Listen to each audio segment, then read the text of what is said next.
I'm the breeder and founder behind Proper Royals. I'm so glad to have you. This is the YouTube track of the Epic Conference, and tonight's guest is Bob Bledsoe from Green Room Pythons. You probably know him in the reptile industry from that great YouTube channel and the great YouTube content that he does with entertainment and education. You may or may not know that he's also an actor, a comedian, a writer, and I learned last night that he's a fire juggler as well.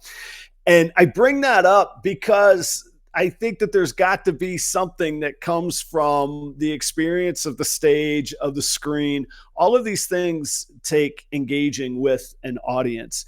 And because of that, it made Bob the perfect guest to discuss what makes great YouTube content. So tonight we're talking about content, and we're going to talk about a channel in the macro sense as well. So if you would, you came here to see the guest and the presenter. So I'd be happy to bring on Bob Bledsoe from Green Room Pythons. Hey, Adam. Bob. Hey, Bob. Excuse me. It's good to see you too. Pardon me there. But welcome to Epic. How about this? This is the first time we've done this, and you're here. Fantastic. Thank you so much for being here. It's an exciting, my pleasure. It's an exciting opportunity, and I'm really excited to see where this goes in the future. But that's a different topic. So, for people that don't know you, and I'm sure I missed a whole lot of details, do you have like the elevator pitch of an introduction that maybe you could tell us about yourself real quick before we get to the content? Yeah, I mean, you basically covered the elevator pitch. I've been a stand-up comic and actor for 25 years, probably something like that. And I have always, since I was a kid, had reptiles and decided to start a YouTube channel that talked about reptiles and hopefully entertains people occasionally as well. So that's what happened. When you started the YouTube channel, did you have like a vision of where you wanted to take it as a media entity that it's become, or was it more like, hey, reptiles are cool and this is a neat platform, I'll try it out? Or was it somewhere in between? Did you have a vision for any of that? It was somewhere in between. I wasn't just trying it out. I really committed to it. Okay. This was when COVID hit and all of my live gigs canceled. So I was home and I needed something to do. And I thought, if I'm going to commit to a YouTube channel and publish every week, this is the time to do it. I'm not on the road right now, so I'm just going to put up a video every single week and see how this goes. And then after a year, the idea was I would do it for a year, and then I would reassess after a year if I want to continue or not. Had you done anything with YouTube specific platform before that? Yeah, just sort of dipping my toe in. I had a channel.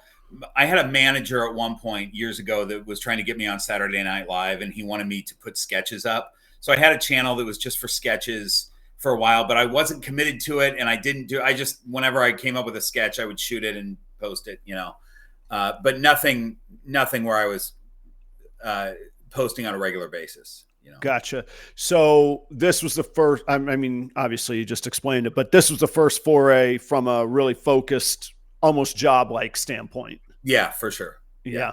So, okay. What were some of the early like ahas that you got? What were a few things where you started to find what was working and what wasn't? And then what were those things that were working and maybe what wasn't? We always want to talk about the successes, but what were some of the things that didn't work too? Yeah, for sure. That's the important thing. First of all, big learning curve for editing. I had produced television before. I had been on camera a lot before. I knew how to present. I knew how to write something and present something, and I knew where I wanted to cut things. I've sat behind editors a lot and gone, cut here, put this here, but I didn't know how to make the buttons work. So a big learning curve was editing. And then, and even still, my videos are longer than I would like them to be. Although I think my audience is used to it at this point. It was the editing thing was tough. It was a learning curve. Expand on the detail where you said it's longer than you would like them to be. So what's like, I'm not, well, I'm guessing you're not saying that you have a specific like minute and seconds amount of time in your mind, but what's the sweet spot that you're looking for on links then? Yeah. So, I mean, it depends on who your audience is, right? Like if my audience was really young people, all really young people, I'd want shorts, 3 minute or less shorts. But for this, I think 8 to 10 minutes is great to have an audience watching the whole thing.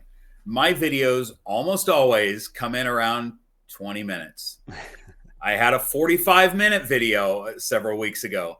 And, I think sometimes I just go, let's see what happens. Let's see if people will watch this.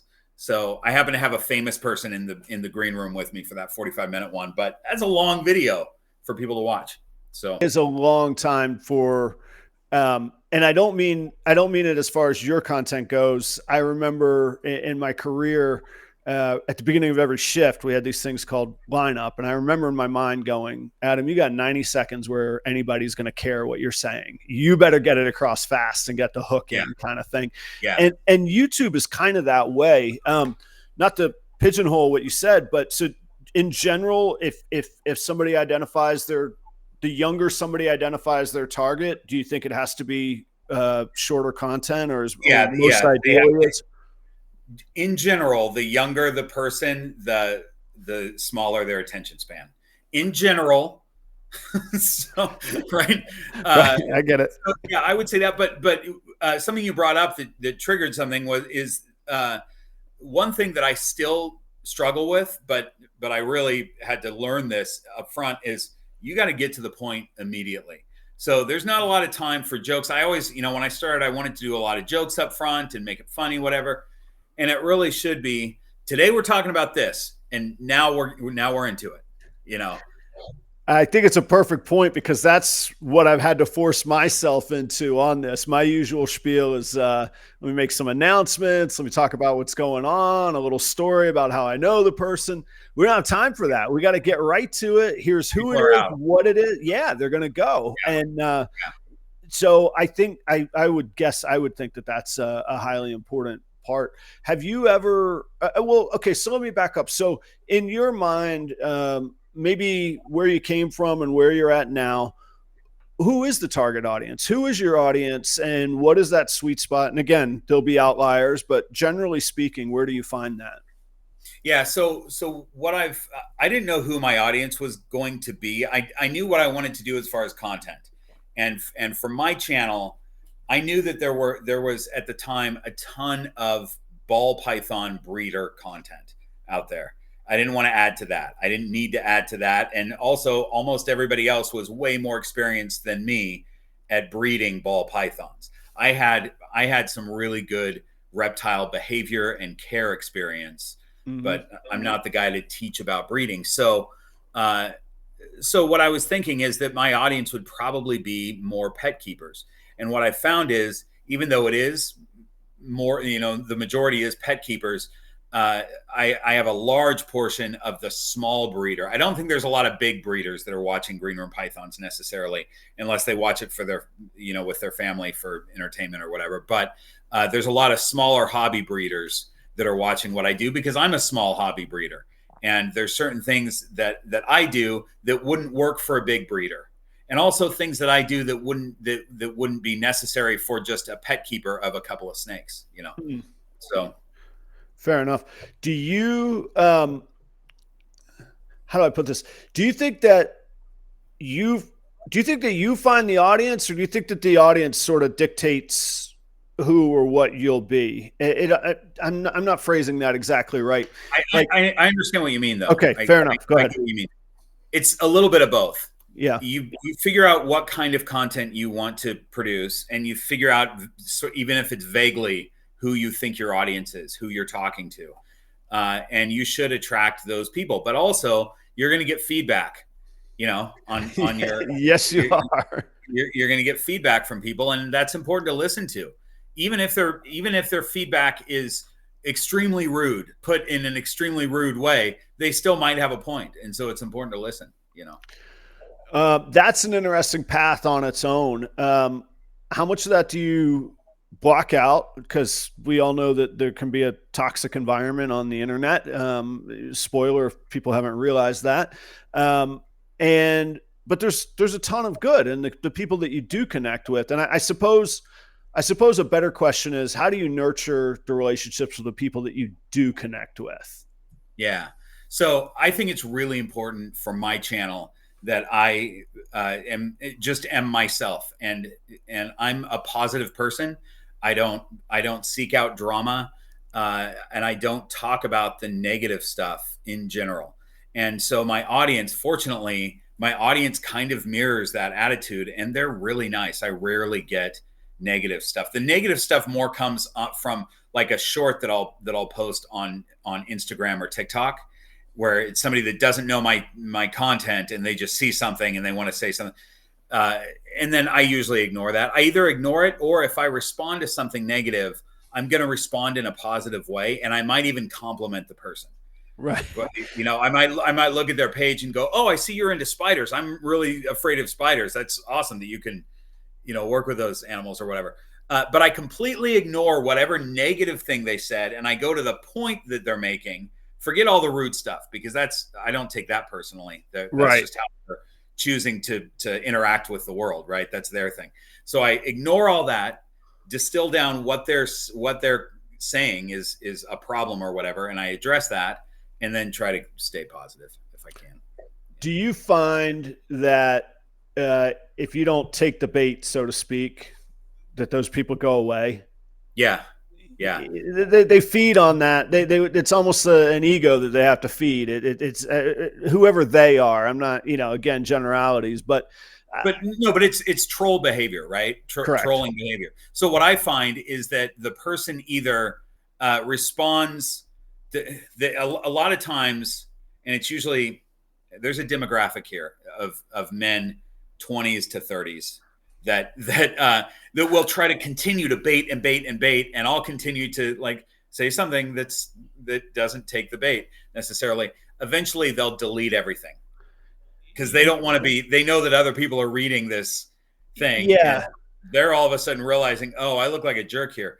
But usually what happens is that there's one thing said aggressively, I try to respond kindly, and then they come back and say, "Thank you for your response," and they say something nice, Well, that's a victory then. Congratulations on that. All right, so we've danced around some of the context of various facets of the content. Tell us about your process of creation. Do you still what's your routine of posting as far as like schedule, and then what's your process of how do you come up with all these? This has been, got to be spitballing here, but 5 years that you've been at this. If you started in COVID, and yeah, that's we're a lot in of the fourth year right now. It'll be 5 that's years a lot of time. Yeah. So it's interesting. There is unlimited content available, unlimited content ideas. But I'll say this, that I post every week, but every fourth video is a live stream. And I did that because I still do a bit of touring and traveling and performing at festivals. And that gives me a buffer where I don't have to be writing, shooting, and editing. I can sit in front of the camera and do a live stream for a couple hours. And people seem to really like those. They end up being once a month. And so 3 produced videos live stream every week. Coming up with content, there have been times where I wake up on a Wednesday and I go, I don't even know what I'm doing I don't even know what I'm posting next Monday. I post every Monday. Okay. The produced videos. So it'll be Wednesday, right. And I'm like, I gotta post something Monday. I don't even know what it is. Then I got to figure out what it is, write it, shoot it, edit it, and get it up by Monday. But then there's been other times, like right now, I have video ideas for the next, a few months back, it was for 6 months. So right now it's for the next 3 months. I have video ideas, but also now I'm doing some stuff where I travel and it's more vlog style. I just got back from the West Indies and filmed everything, which is such a mistake. I don't like, every time there's something cool, I turn the camera on. but that's not going in the video. It's going to be a 20-minute video. What am I doing shooting 5 hours of content? So I've got this editing nightmare right now, but not knowing what that video is going to be. I just have to shoot what I want to shoot and then put it together, versus going, this is my topic. I'm going to do a ball python care guide. I'm going to write it all out, and then I'm going to kind of have that as notes to look at and then wing it once I'm in front of the camera. And, and to get really technical, you talked about having 3 or 6 months of ideas mapped out or listed. Where do you keep those? Is it on a whiteboard? Do you have a Google Drive? Is it voice memo notes and Apple? Yeah, I now use a program called Notion, which organizes all that for you. I have my content calendar up in a tab all the time, and it does so many things that I'm not using. I wish I knew how to use the whole thing, because to organize for any kind of creator, organizing your ideas in Notion is really great. I mainly use it right now for the content calendar that it has.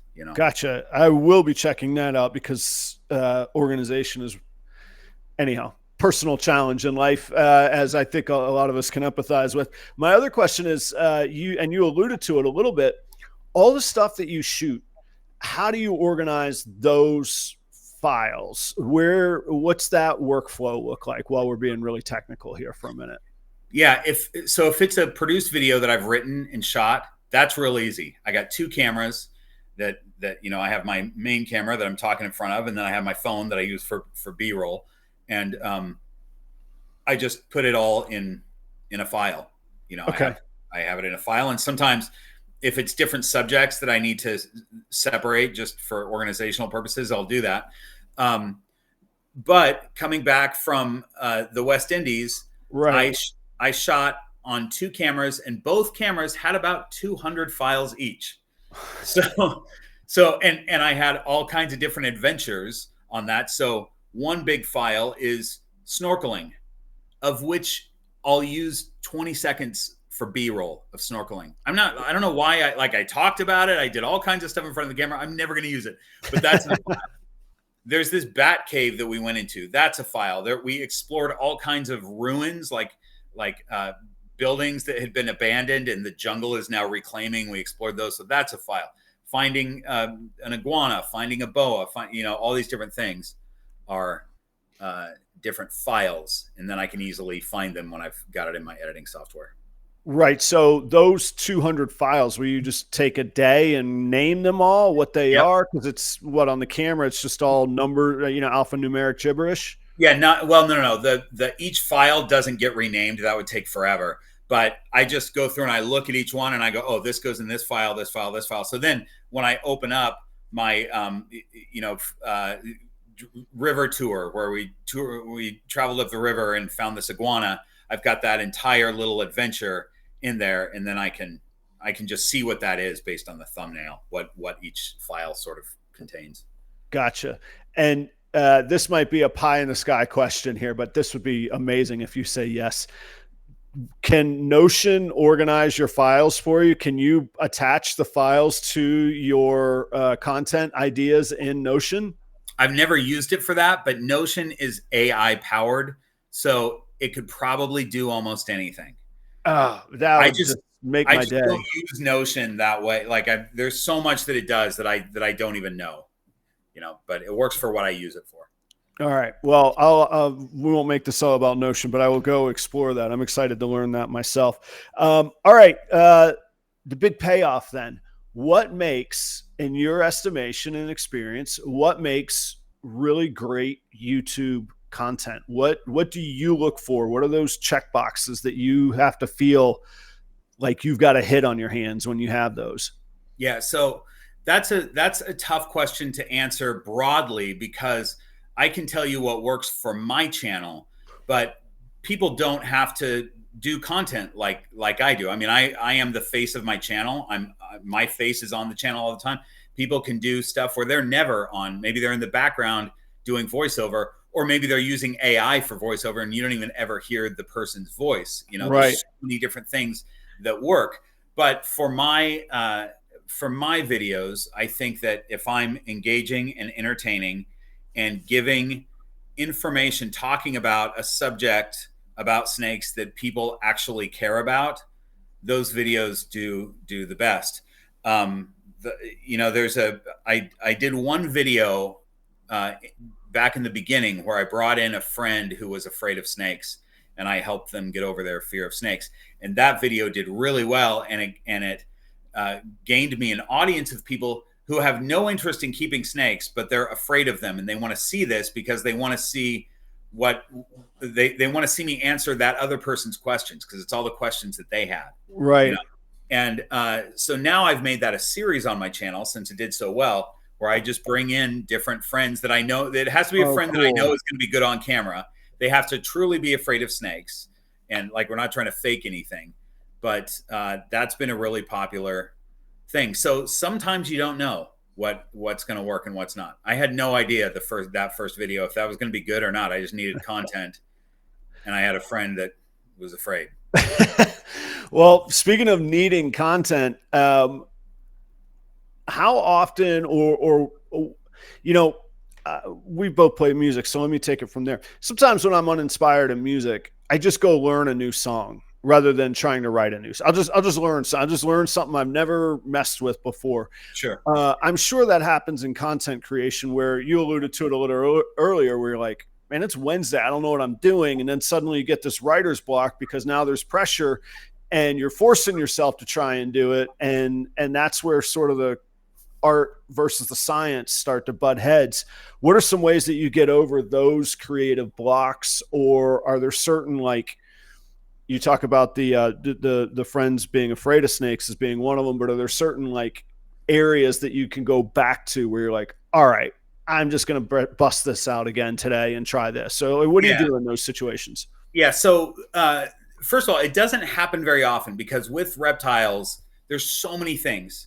I could have 4 or 5 videos planned out, but then one of my snakes lays eggs and I want to do a video about that because it's some sort of special clutch or something. So that gets slipped in there. So that kind of thing always happens. But in the few times where I'm like, I don't know what I'm going to do, what I do is go to my Discord and I go to my YouTube comments, and I see all the questions that people have asked in the last 6 months, and I figure out what the most common questions are, and I end up with a video idea. Power to the people, right? Give them what they want to hear. Yeah, it's super easy. I even did a video once where this was a long time ago, but I did a Q&A video where I answered all the questions that I think it was from, I think I did it from live streams. It was all the questions that were in the chat that I didn't see that were great questions and I wanted to answer. So I made that video. Yeah. Great idea. Yeah. I mean, sometimes the answers are right there in front of us. We just have to listen for them and seek them out rather than just staring at a wall in our own mind. Huh? Yeah.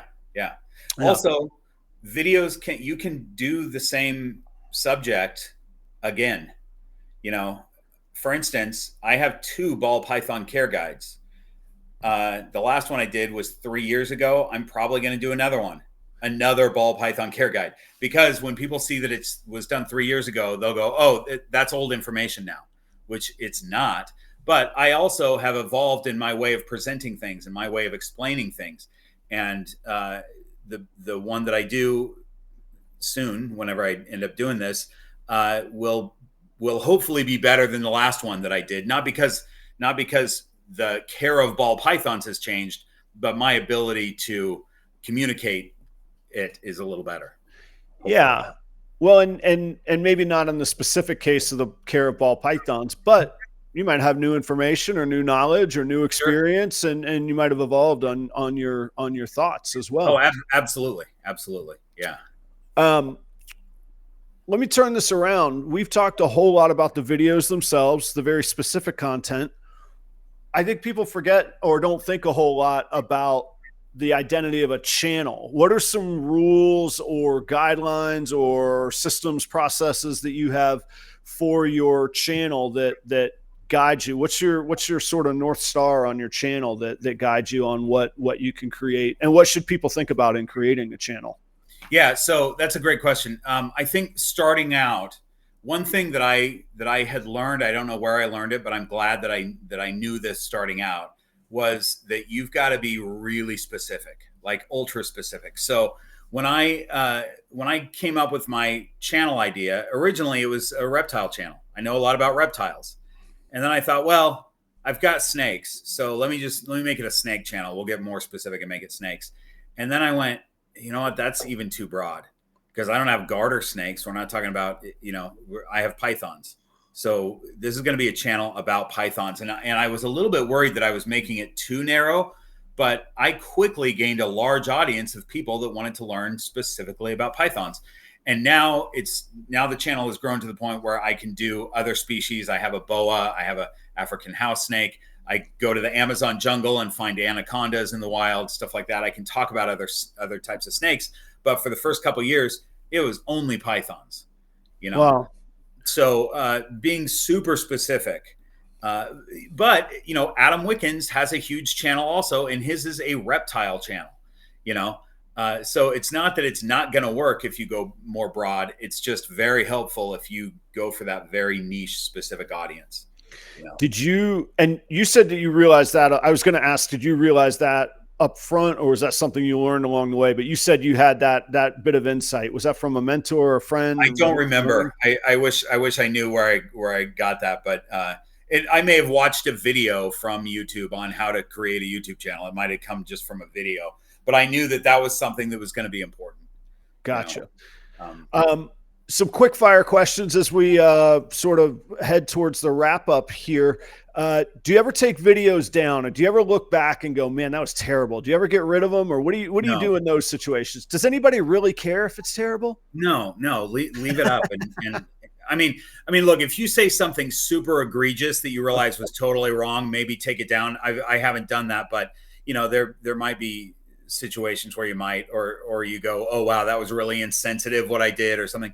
But just for having content that you feel is cringy, that everybody looks at their old content and cringes. Right.